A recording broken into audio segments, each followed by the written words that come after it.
Olá pessoal, tudo bom? Eu sou Marcos Falcão, ginecologista e obstetra. Olá, meu nome é Itamar Santana, sou ginecologista e obstetra e sejam bem-vindos ao nosso Parto e Prosa. Eu sou o Dr. Lucas Fulco e nesse primeiro bloco eu vou conduzir nossa primeira conversa.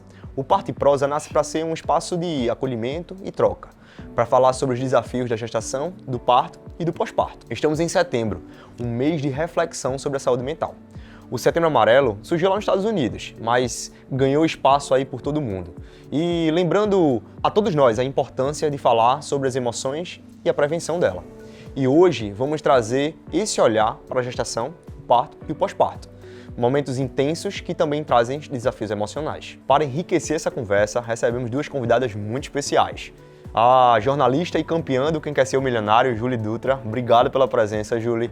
E a psicóloga perinatal e obstétrica do Espaço Metamorfose, Ellen Vicente. Muito obrigado pela presença, meninas. Obrigado, meninas. Elas vão compartilhar as experiências e vivências conosco. É muito prazeroso ter vocês aqui com a gente.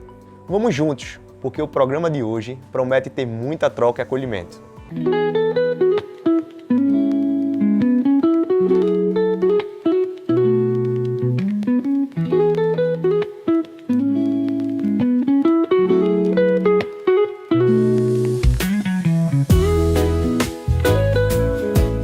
Ellen, muitas mulheres têm tristeza e ansiedade e até um sentimento de desesperança durante a gestação, né?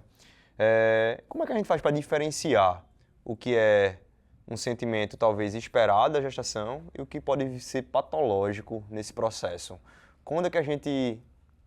Quando, na verdade, seria o momento ideal da gente conseguir identificar aquilo ali, essa paciente precisa de um acompanhamento porque está deixando de ser algo normal? Certo. Eu acho importante, primeiro, frisar que o ciclo gravídico puerperal, né, que é esse processo todo entre gestação, parto, puerpério, ele é um momento de crise, né, psicologicamente falando. Então, é um momento delicado, a mulher vai estar, né, num momento atípico da vida dela, e isso precisa ser levado em consideração quando a gente vai avaliar esse comportamento, né, para a gente também não patologizar tudo, não achar que tudo é um problema, né. Então, às vezes, é realmente normal um pouco mais de ansiedade, uma angústia, né, uma tristeza. Mas, de fato, o que a gente leva em consideração, assim, para dizer não está na hora de procurar ajuda, é o quanto que isso impacta a vida daquela mulher. Então, se essa tristeza, essa desesperança impede que ela levante da cama, impede que ela faça suas coisas no dia a dia, que ela trabalhe, isso é um alerta importante, né? E aí, para gestantes, a gente faz o pré-natal psicológico, que é um processo extremamente importante, né? Muitos estudos já demonstram a importância do pré-natal psicológico como um preventivo, né, de adoecimentos psíquicos no puerpério, inclusive, mas também na gestação. E aí a gente vai pegar na mão dessa mulher e fazer todo o acompanhamento até o parto, né? E depois do parto também. Então, o pré-natal psicológico, ele chega até o puerpério e a gente tem tido ótimos resultados nesse sentido de prevenção e de tratamento recentes, né? Anteriores ao que geralmente é esperado, né? Que geralmente é lá no puerpério que a gente vem descobrir que houve uma depressão antes, né? Então, a gente consegue se antever quando elas chegam na gestação. O que é curioso, eu recentemente tive uma paciente no consultório que é justamente isso, começou a atrapalhar o que seria o hábito normal, né, o curso natural da vida dela. E aí eu não consigo fazer exercício, mas eu não consigo porque eu estou muito triste. Eu não consigo fazer exercício porque eu não estou feliz com a gestação e a gestação, na verdade, está me trazendo um sentimento estranho. Enquanto a família está comemorando, eu não estou conseguindo comemorar, mas pelo contrário, estou tendo um sentimento negativo. Então isso aí, na verdade, denota, de fato, uma preocupação da gente como profissional e olhar para aquela paciente com um olhar um pouco mais especial ali para entender que talvez precise de intervir agora para a gente evitar algum desfecho um pouquinho mais negativo para frente. Além do mais, eu ainda acho que a gente deve agir na gestação como uma prevenção, realmente ter algo muito mais preventivo, né? Então, eu costumo dizer que o nosso olhar, né, ali no pré-natal, ele vai nos dizer muito, né, sobre aquela família. Né? Então, muitas vezes ali você vai acabar, já na primeira consulta, na anamnese, vendo ali fatores de risco que possam, durante a gestação ou no pós-gestação, trazer um quadro ali depressivo, né? Um quadro realmente, um baby blues um pouco mais importante, ou realmente uma depressão na gestação, depressão pós-parto também. Lembrando dos fatores de risco, a gente tem os fatores de risco genéticos, né? Então, se a paciente já teve uma mãe realmente ali sua irmã, alguém na família com um quadro depressivo, isso já é um fator de risco importante, né?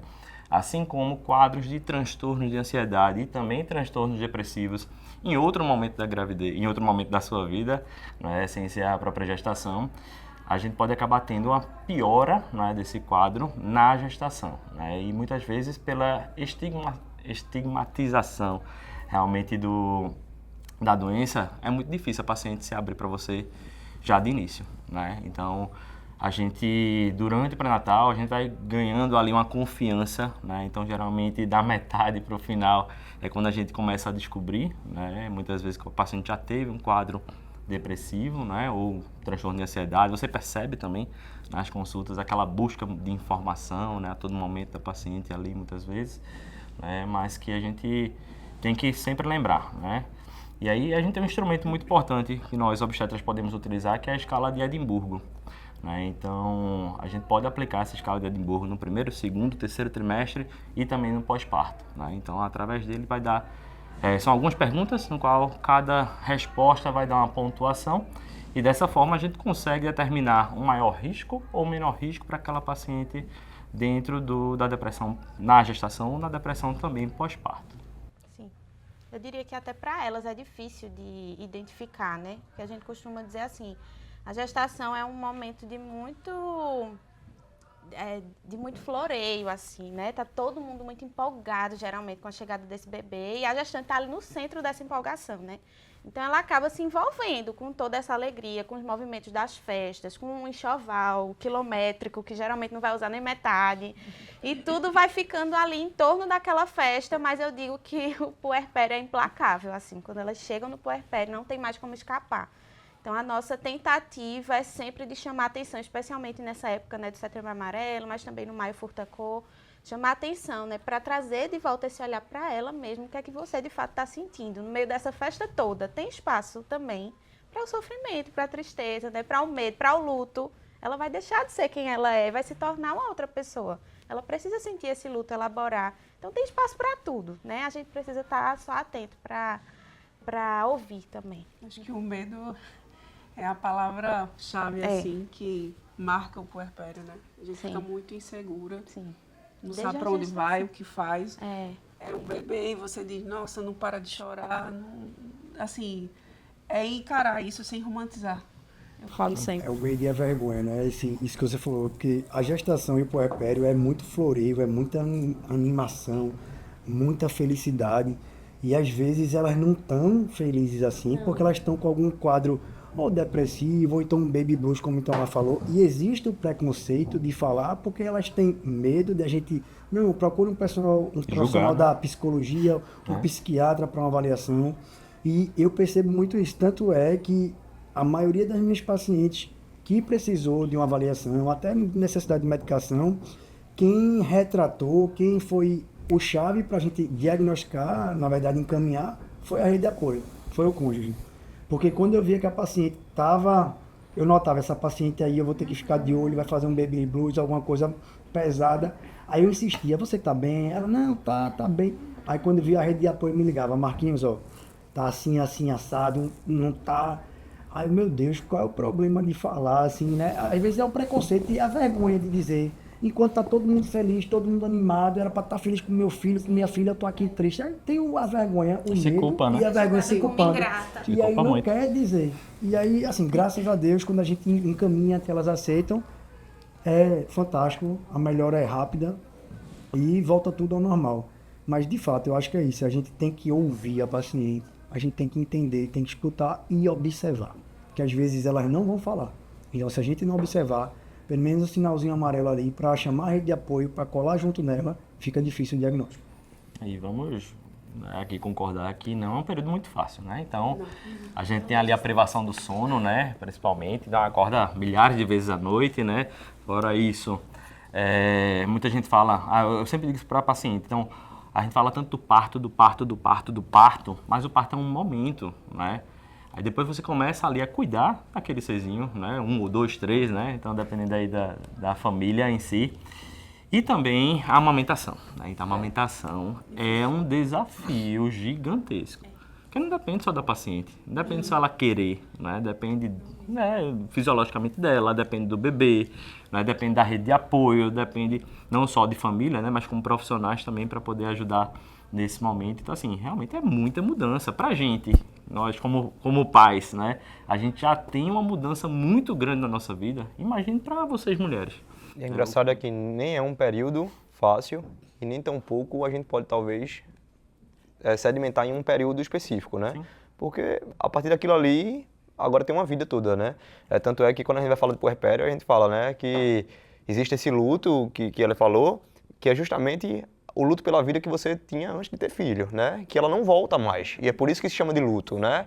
Porque, na realidade, agora ela não existe mais. E aquilo ali, aquele sentimento, muitas vezes, é um sentimento traiçoeiro do ponto de vista de caramba, eu desejei tanto isso e agora que eu estou vivendo a plenitude do que eu desejei, do sonho, eu estou odiando, né? E a gente precisa validar esse sentimento, a gente precisa entender que ele é real, que ele existe e que aquilo ali traz vergonha ao paciente. Compartilhar essa informação e principalmente diante de os familiares é muito difícil. Eu às vezes pego uma paciente que chega ali 10, 15 dias depois do parto, numa consulta de retorno, e aí ela vai com a mãe e você percebe assim, eu tento criar uma estratégia até para tirar a mãe de junto, porque eu sinto que ela está precisando gritar aquilo ali, sabe? Porque é um sentimento que a gente está acostumado a lidar com os pacientes quando chegam no consultório, mas não é um sentimento fácil. E às vezes a paciente não consegue entender e verbalizar aquilo que ela está sentindo, mas é justamente isso.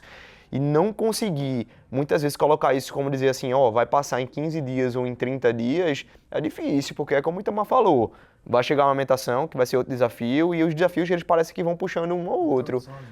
Exatamente. E aí quando a gente coloca isso tudo, entendendo que, na verdade, o nosso papel enquanto obstetras é muito mais do que falar de parto, de puerpério, mas é falar de maternidade, de como que aquela paciente vai se comportar a partir de agora, que até a consulta ginecológica agora vai ser com o bebê no meio da consulta, e isso tudo começa, parece, a ganhar outro sentido, e a gente tem esse papel, né, nesse caminho aí maternal, né?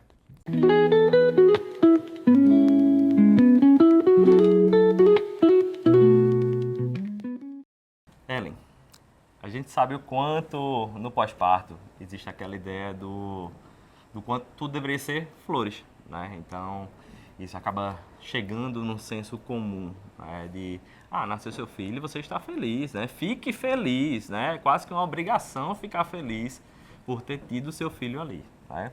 Mas a gente sabe o quanto, para algumas mulheres, isso pode ser um momento muito difícil, né? Um sofrimento realmente muito grande, que ela fica realmente, como o Lucas também falou anteriormente, elas ficam querendo gritar, ficam querendo falar, né? E aí, muitas vezes a gente não consegue fazer com que esse paciente exprima, né? Traga para a gente em consulta. Quais sinais os familiares, a rede de apoio dessa paciente precisa entender para poder trazer para a gente, para poder tentar levar essa paciente para uma consulta psicológica, um acompanhamento psiquiátrico, para uma rede de apoio profissional? Primeira coisa, acho que é importante a gente dizer, né, que pelo menos 1 a cada 4 mulheres vão desenvolver depressão pós-parto. E esses números, eles são subnotificados, né? Então, é muito. E a maioria desses casos já começou na gestação. Então, mais uma vez, bato na tecla, né? A gente precisa estar atenta desde a gestação, porque isso pode ser minimizado. Mas chegando no pós-parto, né? Eu acho que as pessoas também têm uma ideia de que a depressão é só a baixa da vitalidade, né? São pessoas que vivem só tristes, de cama. Então, se a mulher está ali fazendo as coisas dela, ela não está deprimida. E, de fato, tem esse ponto, né? Em casos mais graves, as mulheres realmente não conseguem atender às necessidades do bebê, ficam realmente mais reclusas. Mas não é só isso, né? A gente precisa também estar atenta a dificuldades de memória, dificuldades de sono, dificuldades no apetite, na atenção. Você fala uma coisa e daqui a pouco ela não entendeu o que você falou, ela está com muita dificuldade de reter ali a informação, de responder. E aí você vai perguntar, tá, mas toda puérpera não é assim? Então, de fato, tem essa sensibilidade, né, que só a gente, só o profissional de saúde mental vai ter para realmente identificar o que é patológico e o que não é, né, porque a situação realmente é muito delicada no puerpério. Então, eu diria assim, na dúvida, mande, Na dúvida, manda para uma avaliação, né? Porque a gente vai saber direcionar direitinho. Deixa eu aproveitar o gancho de fazer uma pergunta. O luto parental, muitas vezes, é uma dor silenciada e naturalizada para os pais, tá? Como é que um profissional de saúde pode acolher esses pais que estão vivenciando o luto parental? E como é que a rede de apoio pode ajudar nessa situação dos casais? Certo. É um outro assunto também bem complicado, né? Primeiro, eu acho que a equipe que vai prestar assistência a essa família precisa ser assistida, né? Não dá pra gente querer fazer obstetrícia ou, enfim, trabalhar com família se a gente também não está se cuidando, porque realmente é uma área muito delicada. E essa em específico, né, a do luto perinatal, ela exige emocionalmente da gente demais, porque a gente não está pronto, né, para se despedir de nenhum bebê. A gente está pela vida e não pela despedida, né? E acolher esses pais também é muito difícil. Então, a psicologia obstétrica, ela também se propõe a isso. Eu diria que é fundamental ter uma psicóloga obstétrica em casos assim, né? Casos de malformações, casos que a gente já sabe que o bebê não vai resistir. A psicóloga precisa estar naquele lugar, também pela equipe, porque é um momento que a gente também cuida de todo mundo que está ali, que sofre, né? Mas com relação à família em específico, a gente sempre dá alguns direcionamentos, né? A rede de apoio. Então, quando a gente sabe que o bebezinho não vai resistir muito ou que acabou morrendo, a gente entra em contato com o cônjuge ou com a mãe da paciente, enfim, e dá algumas orientações básicas, né? Que seriam promover a despedida, né, daquele bebê. É importante que a mulher, sempre que possível, olhe, pegue no colo, se despeça.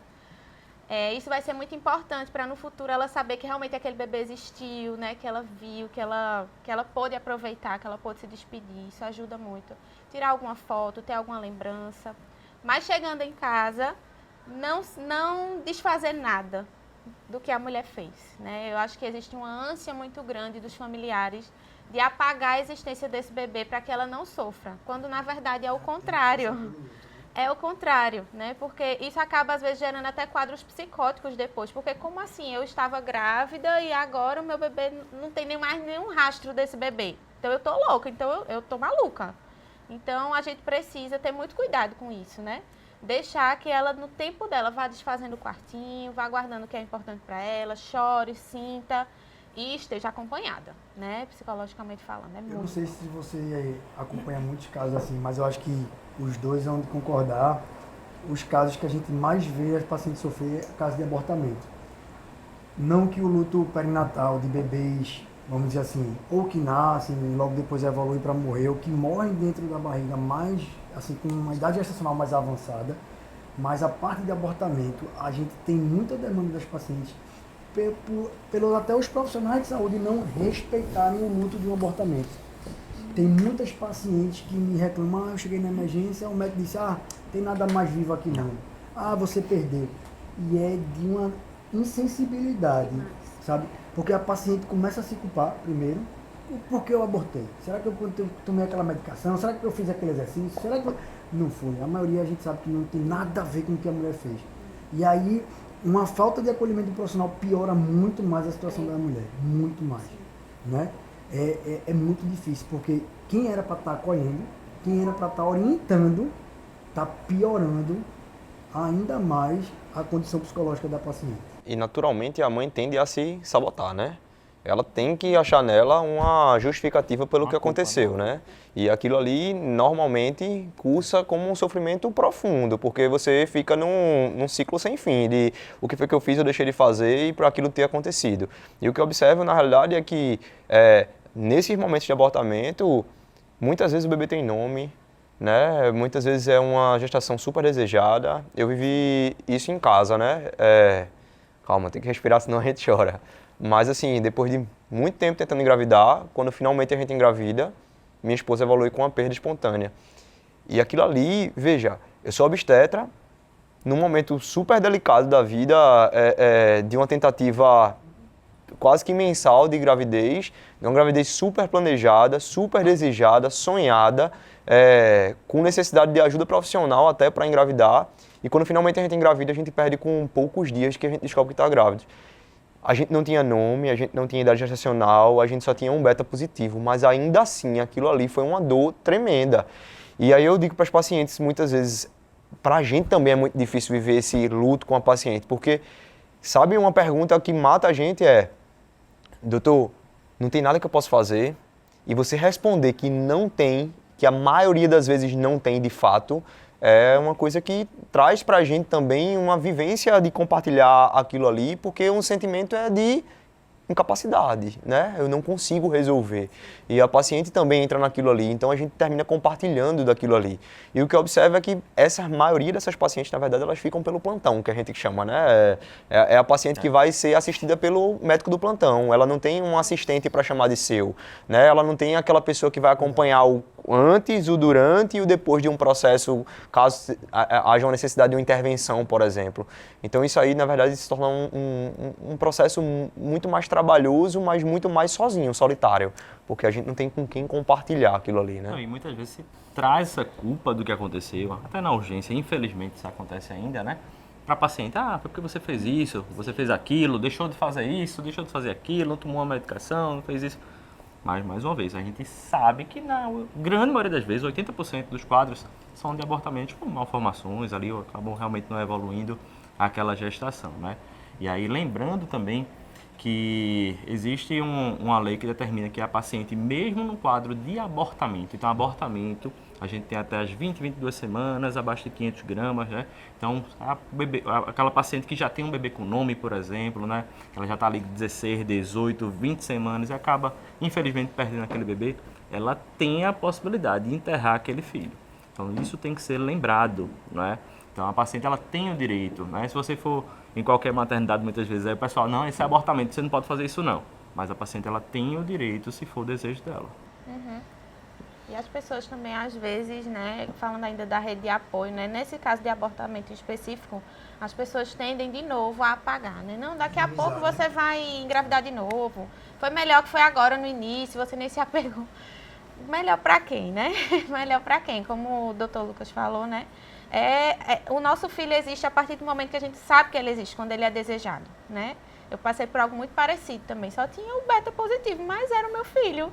E a gente precisa se despedir, a gente sente, a gente chora e precisa haver espaço para esse choro também. Até para a gente conseguir tentar de novo. Porque às vezes as mulheres ficam tão apegadas às perdas que tem muita dificuldade de desenvolver uma maternidade saudável, uma gestação saudável, né? Entra num looping assim de ansiedade, ai meu Deus, vou perder de novo. Então precisa realmente se despedir daquela experiência para viver uma nova experiência melhor.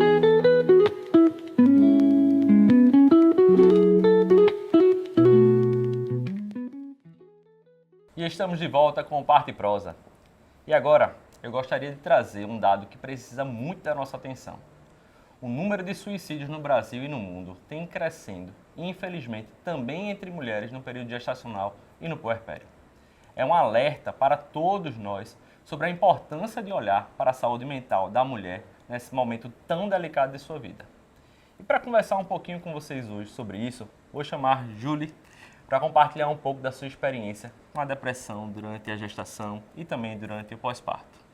Julie, então você relatou em diversas entrevistas, logo após você ganhar o grande prêmio do Quem Quer Ser um Milionário, né, que você teve um quadro de depressão pós-parto. E no seu discurso final, inclusive, você deixou isso muito aberto, né? Você trouxe isso à tona. Então, como foi perceber que aquilo não era apenas uma tristeza passageira, era algo que você ia carregar para a sua vida inteira? Olha, Itamar, eu digo sempre que ter um acompanhamento ginecológico, obstetrício e também com equipe multidisciplinar, psicólogo, psiquiatra, foi fundamental. Eu acho que, no meu caso, a gente discutiu muito, assim, no início, né? Vocês falaram muito rede de apoio, rede de apoio, rede de apoio. Eis uma pessoa que não tem rede de apoio. Eu perdi meu pai aos 5 anos de idade, num assassinato. Perdi minha mãe aos 27 anos, minha mãe com 55, de um AVC. Minha mãe filha única. Eu não tenho tio, eu não tenho pessoas próximas a mim. Então, minha rede de apoio simplesmente se limitava à minha avó, na época tinha 80 e poucos anos, hoje tem 89. Ou seja, eu sou a rede de apoio dela. Então, você conseguir passar por tudo isso sem ter apoio realmente médico, sem ter uma equipe multidisciplinar, é impossível. Porque eu digo sempre que eu fiz desses contatos uma rede de apoio para eu poder seguir. E trouxe alguns amigos, que eu tenho poucos, para poder me dar esse suporte. Então, foi muito difícil. A minha depressão não só foi no pós-parto, foi durante toda a minha gestação. Foi muito difícil. Eu engravidei na época da pandemia. Então, já por si só, já foi muito complicado você lidar com todos os impactos que causou aquilo na sociedade, para todos nós, não é isso? Para mim não foi diferente, porque eu trabalho com comunicação, então assim, a primeira coisa que se corta num período de pandemia, de crise, como aquela, foi o marketing. E eu fiquei, nossa, sozinha, me vendo naquela situação, o que é que eu vou fazer? Isso já foi um choque muito grande, e aí eu comecei a definhar, a exclusão social. Não podia sair, né? Mas aí foram acontecendo milhões de coisas. Eu fui assaltada, colocaram arma na minha cabeça, levaram o carro que eu lutei muito para conquistar, o carro dos meus sonhos. Aí, tá bom, vão se anéis com os dedos, o que é que eu vou fazer com o carro também, né? Tipo, na pandemia, o que é que eu vou fazer? Eu fico em casa mesmo, não tem problema. Aí descubro um tumor raríssimo que convive comigo, que é um tumor de chivanoma no nervo metoniano, no forame metoniano, perdão. E aí eu digo, tive que fazer uma cirurgia gestante, não era uma cirurgia eletiva, no meio de uma pandemia, gestante era uma coisa assim, precisando saber o que é isso. Eu passei vários dias hospitalizada no hospital aqui de Recife. Então, assim, foi uma gestação muito, muito sofrida, que eu pensei o tempo todo em abreviar a minha vida. E aí, quando veio esses pensamentos, eu disse, não está normal. Eu vou ter que realmente recorrer. E aí aquela coisa que você tem que ter uma força maior do que a força que está ali puxando. Para você identificar isso, mesmo quando o cenário é de solidão e de solitude. Então, foi quando eu entrei em contato com o João Leitão, que foi um amor assim, na minha vida. Ele disse, não, vai ser sessão. Ele fazia psicologia comigo e psiquiatria ao mesmo tempo. Vai ser 3 sessões na semana. Porque assim, estava bem hard mesmo. E ele foi me acompanhando e ele disse assim, vai chegar um momento que a gente vai precisar entrar com medicação. Porque não tá dando, Júlia, mas não é agora. E aí, assim, eu jogo até a bola depois para vocês explicarem, porque eu já esqueci. Mas ele disse que tem um momento que tem que entrar quando é necessário, que é quando fecha o tubo neural. Eu não sei qual é o período que fecha, eu acho que é com 4 meses, eu não lembro mais. E aí a gente ficou esperando isso e pense numa agonia, porque assim, eu tava assim, no meu limite. Eu pensava o tempo todo só coisas ruins na minha cabeça. Não conseguia sair. Quando era para sair, era para fazer um exame de pré-natal. Todos os exames pré-natais eu fui só e voltei só. E chegava na minha casa com medo de abraçar a minha avó. Então, assim, foi muito difícil. E se não fosse ele, assim, entrar com a medicação, conversar com a minha equipe que me assistia e dizer, não, tá na hora de entrar, porque senão pode acontecer o pior. E aí ele entrou com a medicação. No começo eu fiquei com medo, porque aí vem a culpa, né? Nossa, e se eu tomar? E se minha filha acontecer alguma coisa? E não sei o que lá. Mas aí era a minha vida. Porque eu pensei muita coisa errada, sabe? Mas aí tô aqui, contando aqui tudo pra vocês e dizer que isso passa. Tudo passa. Minha mãe diz direto. Tudo passa. Só os poderes de Deus é que fica. O que é que você acha, Júlia, que mais te ajudou a enfrentar esses dias difíceis? Já que você fala que rede de apoio você não teve, em que é que você se agarrava? O que é que te ajudou? Em Deus, na ciência e na minha fé. Era isso o tempo todo. Eu preciso me apegar com alguma coisa. Eu tinha que acreditar na ciência. Eu tinha que acreditar que a gente ia passar por aquilo e que ia chegar a vacina. Eu precisava acreditar. E graças a Deus eu acho que a ciência provou que ciência e fé caminham juntos. Porque passar por aquilo é impossível sem ter fé. E quando eu digo passar por aquilo, não é só por uma gestação. É por uma pandemia que matou 700 mil brasileiros e não sei quantos mil bilhões de pessoas desse país, desse mundo. Então, assim, eu tinha que ter fé, resiliência. E aí, eu mostrei isso no Domingão. E é isso, realmente. Teve uma amiga minha que disse assim, Júlio, tu é muito resiliente. Tu passou por tanta coisa na tua vida. Tatua isso. Eu não sou de tatuar. Eu não gosto de tatuagem. Nada contra. Mas eu disse, realmente, é uma coisa que é a minha marca. Eu sou resiliente. Eu passei por tudo isso só. Eu e Deus. E aí Deus coloca anjos também na sua vida, que é Carmelita. Carmelita chegou para mim justamente na época que eu engravidei. Ela cuidou de mim, Marcos, quando eu era pequena. E aí ela perdeu a mãe dela. E aí, quando ela perdeu a mãe dela, foi um pouco antes da pandemia. E eu cheguei até ela e falei, olha, eu contrato você. Pode ir lá para casa, se você quiser. E aí, com 2, 3 meses, eu engravidei. Não é coisa de Deus? Que Deus faz tudo certo. Hoje está Carmelita na minha vida. Eu digo sempre a ela, a gente é famosa, a gente é global. Porque eu tenho que honrar a existência dessa mulher. Foi ela que segurou as pontas quando eu quis fazer uma loucura na minha vida. Foi ela que segurou a minha mão. Eu disse, não. Sabe? Então, assim, ela, para hoje estar aqui gravando com vocês, tem alguém que cuida da minha filha. Para eu ganhar aquele 1 milhão, ela estava com a minha filha. Então, eu sou muito grata a essa é a minha rede de apoio, que foi Deus que me deu. E muito grata aos médicos que cuidaram de mim, à ciência, porque vocês fazem parte de tudo isso, sabe? Tipo, é importante a gente ter profissionais que abracem a gente e que acolham, porque se a gente não tem isso, essa empatia, esse acolhimento, se é aquele médico do plantão que te assiste e que depois troca, cara, é muito difícil para um depoimento como o meu chegar e contar uma história de superação. Hoje eu choro, mas assim, olhando para a minha história, dizendo, cara, tu passou por tudo isso, tu venceu. Julie, na verdade, antes de até perguntar a você o que eu queria agradecer a você a coragem e a disponibilidade de falar sobre isso. Acho que a quantidade de mulheres que passam por situações semelhantes, que vão se ver, se identificar e que não sabem que não estão sozinhas, né? Porque você passou por isso, mas assim, acho que a sensação é quem no mundo está passando por alguma coisa como eu tô, né? Então, acho que a identificação, ela constrói ali, na verdade, pessoas que conseguem respirar, dizendo assim, eu não estou sozinha, né? Então, obrigado por essa disponibilidade de verdade, pela coragem de expor essa história. A gente sente pelo que te passou, mas se alegra muito em ouvir que passou, né? Olha que hoje eu tenho uma filha, ela está dentro do espectro autista. Eu poderia estar aqui falando, não, eu estou depressiva, eu estou não sei o que lá. Não, eu me acordo 3 horas da manhã trabalhando pensando nela.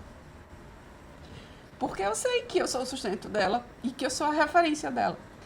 E quando eu penso que se eu fechar hoje os meus olhos, vai ter um monte de coisa minha na internet bacana para minha filha olhar e dizer, poxa, minha mãe fez uma história bonita.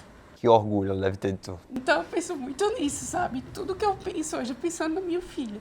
Então toda vez que eu me acordo cedo, eu penso nela, em dar um futuro melhor para ela, em contar uma história bonita. É isso. Desculpa. Nada.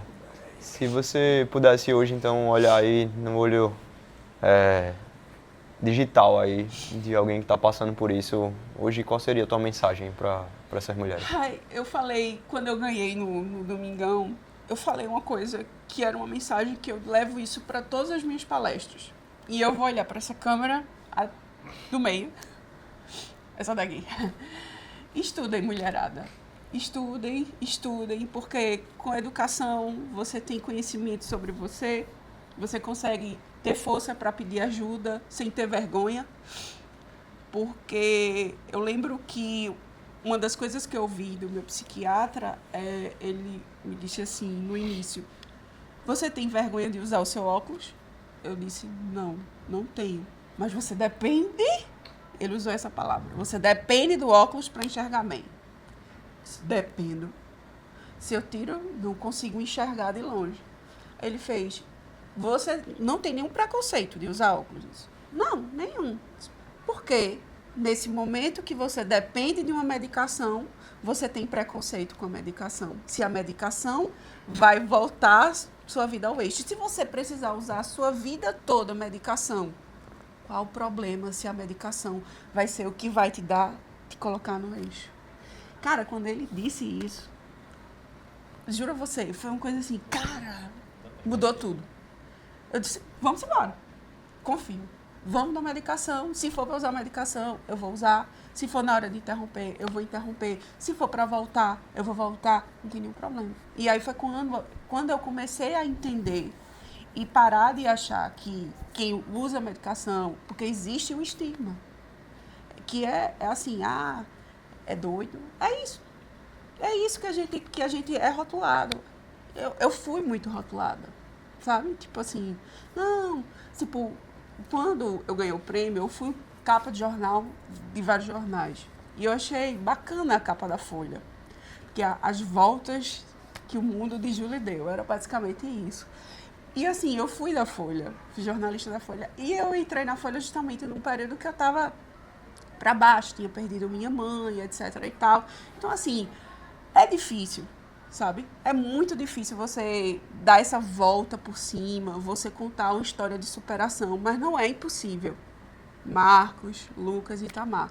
Mas você precisa de rede de apoio, você precisa ter conhecimento, você precisa estudar, você precisa focar, porque com estudo você tem empoderamento. E empoderamento feminino não só é você estar se sentindo gata, não é só isso. Isso faz parte também da composição, né, da mulher, da autoestima. Mas é você ter autonomia, você ter liberdade de ir e vir, de você, não estou legal aqui, eu me mudo para outro estado, reconstruo a minha vida, conto uma história de superação. E eu digo sempre que o caminho é a educação. Com a educação você consegue mais do que 1 milhão, com a educação você tem autonomia, você tem liberdade, você tem conhecimento sobre si, conhecimento sobre o mundo, você respeita o outro, você exige respeito, você impõe seus limites e você reconstrói a sua história. Obrigado. Obrigado.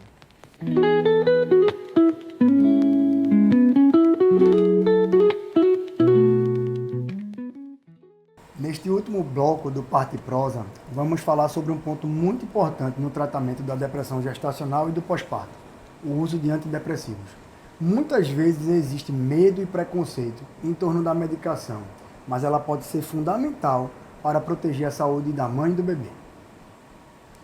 Estudos internacionais mostram que essa condição pode atingir, em média, 1 em cada 5 gestantes, com prevalência que pode variar de 7% a 50%, dependendo do contexto e da forma como os sintomas são avaliados. No Brasil, as pesquisas nacionais apontam que cerca de 17% das gestantes apresentam um quadro de transtorno depressivo maior durante a gestação e quase 23% relataram ideação suicida durante a gravidez. Detalhe, mais de 80% das mulheres que apresentaram sinais de depressão gestacional no Brasil não receberam um diagnóstico formal e, portanto, não receberam um tratamento adequado.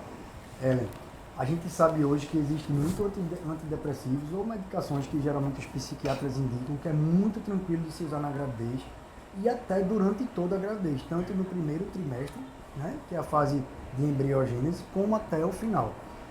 Naquelas pacientes que você acompanha, que tem a indicação, que fazem uso de medicação, quais são os efeitos colaterais mais comuns que você nota? E até para acalmar, isso é normal acontecer isso, geralmente pode acontecer. Quais são os efeitos colaterais que você acha que são os mais comuns?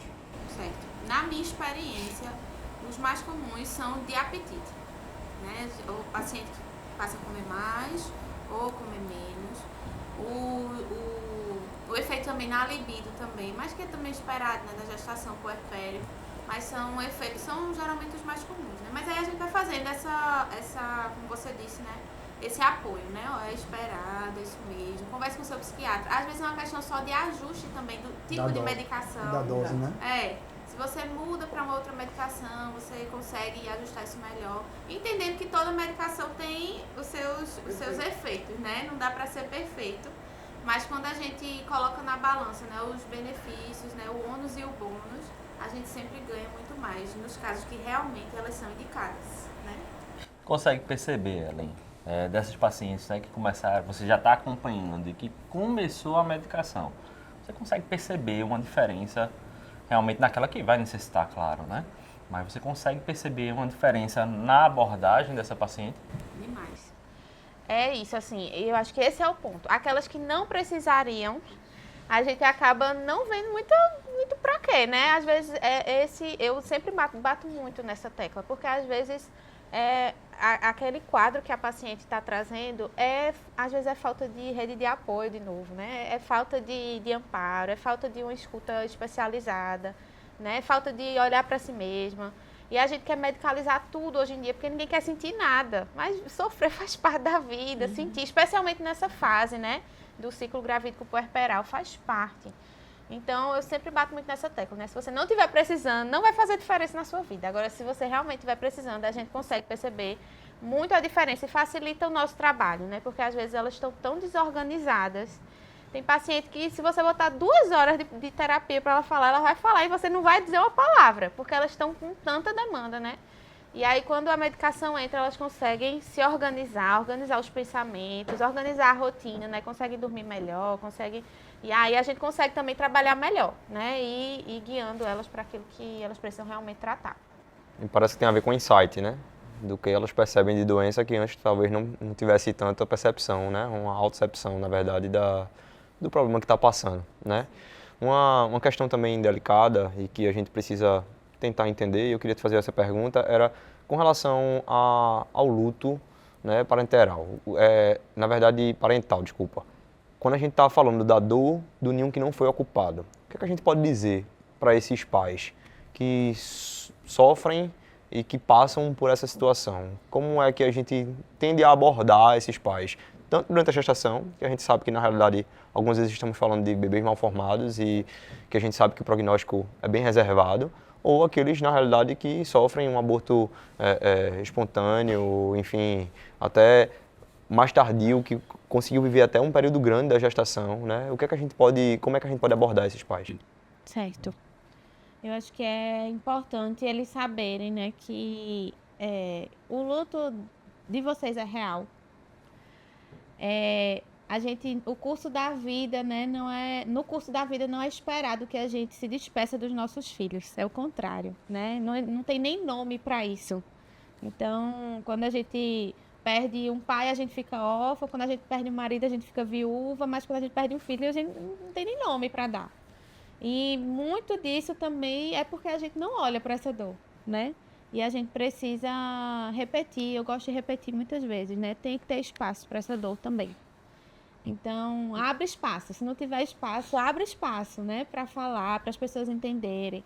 Às vezes as pessoas querem, na maior boa vontade, né? Falar alguma coisa para acalentar ali, para acolher, mas na verdade acabam piorando. E elas precisam entender que tem um limite também para essas falas. Então, se não gostou de alguma coisa, é falar realmente, eu sei da sua boa intenção, mas aqui não, tá doendo, realmente é o meu filho, foi o meu filho, eu sinto falta dele, eu gostaria de tê-lo aqui. Tem que ter espaço pra gente colocar pra fora aquilo que a gente tá sentindo, porque essa dor é real, só sabe quem realmente passou.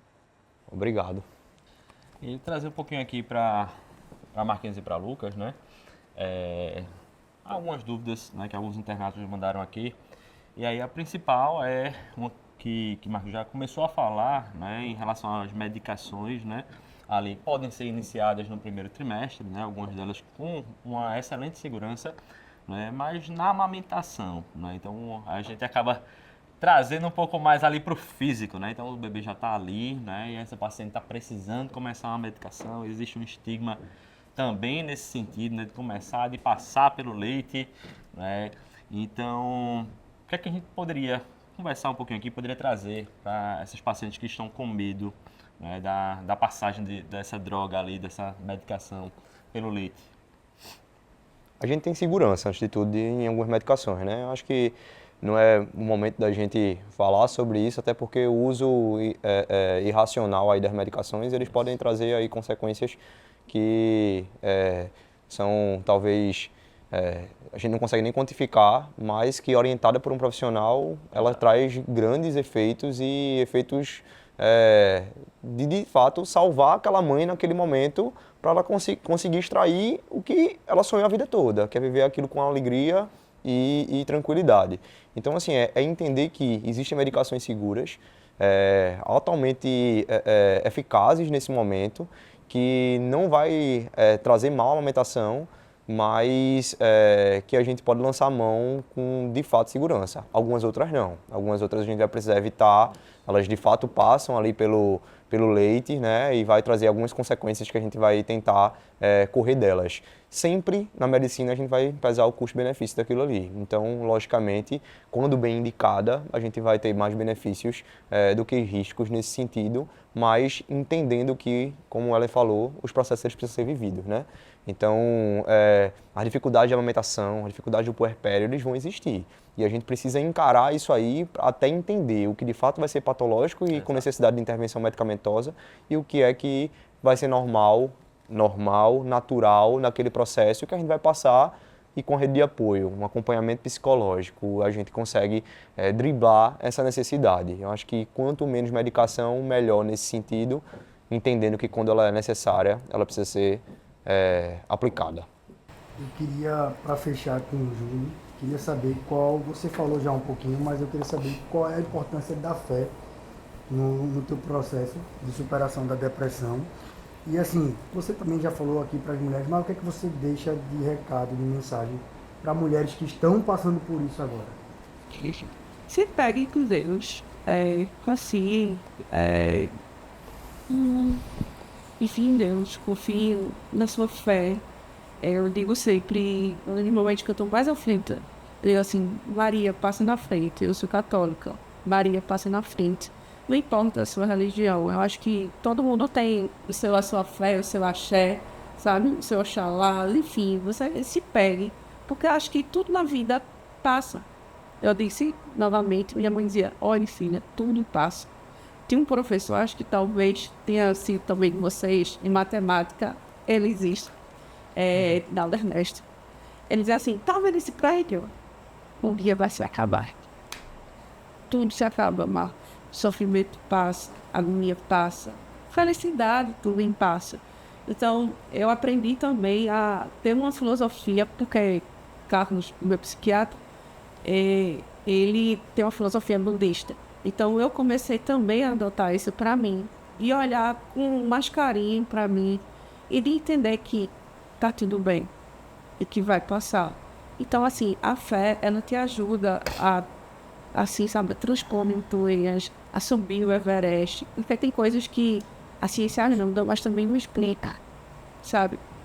Como é que você consegue explicar para uma mãe que passou por um processo de parto, que teve um filho, sei lá, com uma formação, e ela queria aquele parto de todo jeito, sabendo que o filho ia falecer, e ela coloca no peito e dá de amamentar, e com poucas horas o filho dela veio falecer.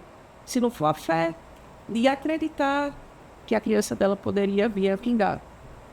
Então, a fé sustentou essa mãe para passar por um processo de parto, mesmo ela tendo uma certeza científica de que ela iria vir a óbito.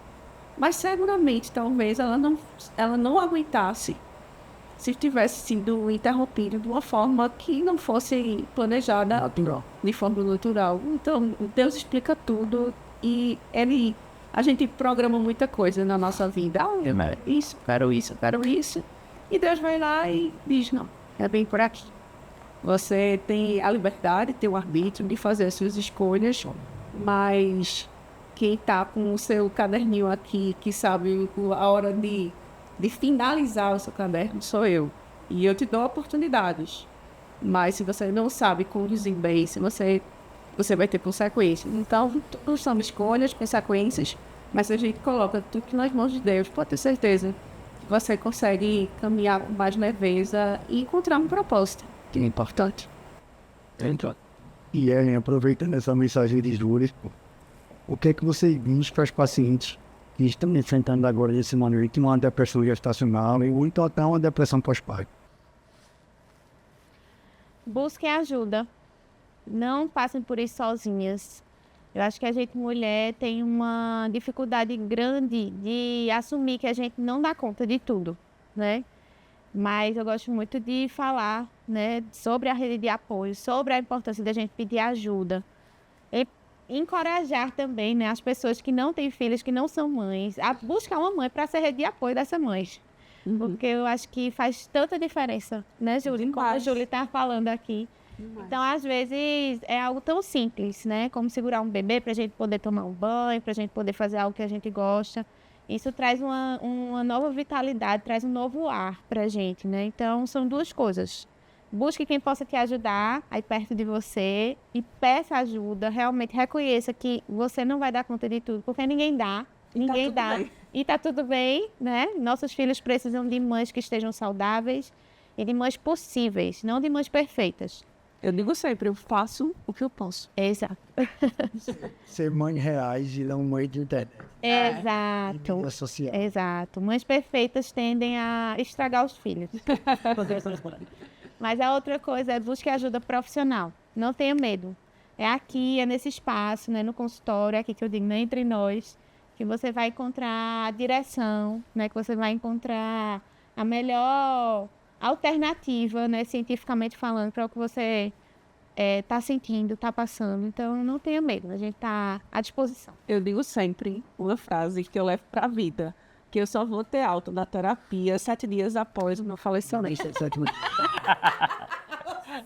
Sábia escolha. E assim, tenham empatia, né? Então, quem está do lado de uma gestante, né, que teve um luto, está passando por um momento difícil, tenham empatia, né? Então, você se colocar no lugar daquela pessoa ali, né? Você lembrar, se você já teve um filho, você lembrar o quanto foi difícil, né? Aquele momento, né, da gestação, por algum motivo, ou no pós-parto também. Se coloque no lugar, tenha um pouco de empatia, deixa os julgamentos de lado, né? Então, a gente tende a julgar demais, né? Então, acho que isso também é muito importante, a gente tentar trazer um pouco mais de empatia, não só, né, entre as pessoas, mas também entre nós profissionais, né? Às vezes, né, Ita, a gente nem tem lugar de fala, né? Somos 3 homens falando para mulheres, né? Mas, assim, muito orgulho ter esse projeto saindo do papel por conta disso. Eu acho que é a gente, na verdade, trazer uma perspectiva real de desafios tão comuns, né? E desmistificar um pouquinho e até tirar do mundo ideal, agora numa geração de Instagram, onde tudo é perfeito, onde a maternidade é a coisa mais linda do mundo, onde a criação de filhos é a coisa mais tranquila do mundo, onde pessoas que estão, na verdade, influenciando são aquelas que têm a capacidade financeira que acho que 99% da população não tem. Então, nesse mundo aí, trazer uma informação real e científica, mas também de acolhimento, de colocar a mulher num lugar de que ela pode estar sem julgamento, isso aí eu acho que é nesse lugar que a gente quer estar, né? Então, assim... Você fala assim, não é meu lugar de fala, mas eu vou lembrar de uma frase do Ney Mato Grosso, de uma música, tenta ser um homem feminino, revela o meu lado masculino. Porque se você não consegue ouvir, escutar a mulher, como é que você consegue ter empatia? Como é que você vai conseguir fazer da obstetrícia um caminho mais leve para essa gestante? Então, é importante demais esse projeto, porque ele é de escuta, ele é de acolhida, sabe? E o que a gente mais quer é isso. Pouco importa, sabe? Se é um homem, se é uma mulher, essa escuta, ela é fundamental dentro do consultório, sabe? Eu sinto que eu tive sorte. Apesar de tudo, eu tive sorte de ter uma equipe que conseguiu fazer isso. E eu sinto disso de vocês. Vocês passam e transmitem essa segurança, esse acolhimento de que ela não é só uma paciente. Sim. Ela é uma pessoa que precisa ser ouvida, que precisa ser escutada. E eu estou aqui a desejar para vocês boa sorte.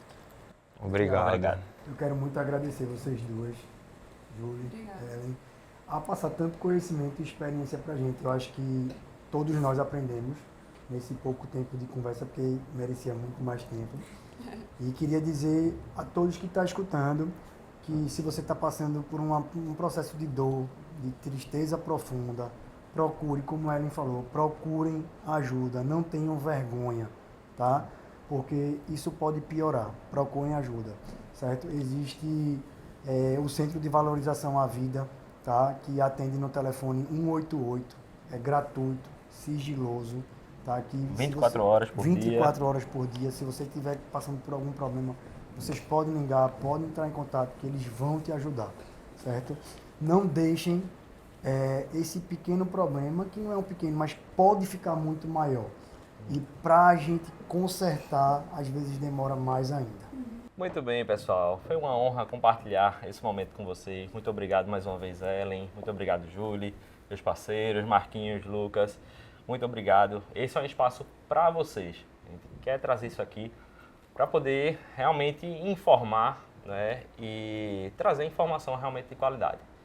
Então, foi uma alegria muito grande a gente iniciar esse projeto, né, com realmente um assunto tão importante, né, quanto a depressão na gestação e a depressão pós-parto também, para poder ajudar outras mulheres que possam estar passando por esse mesmo momento. E esperamos vocês no próximo Parto e Prosa.